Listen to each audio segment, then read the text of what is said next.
So in this Scotiabank app tutorial video, I'm going to be showing you guys how to apply for a loan here on the Scotiabank application. So once Scotiabank's opened up here, I want you to go to where it says the main screen here. So go to where it says home, then go to where it says borrowing, and then press on start borrowing.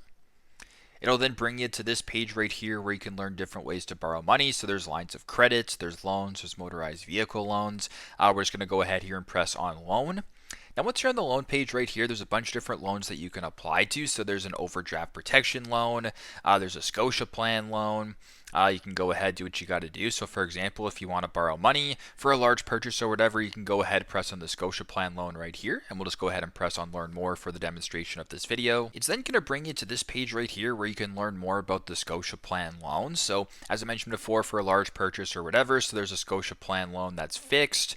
There's a variable loan, there's a bunch of different loans right here. So if you want to just inquire, you're going to have to go ahead and book an appointment with an advisor and then proceed with the application that way. So very simple, very straightforward. That is how to apply for a loan here on the Scotiabank application. Thanks again for watching, and I hope this video helps.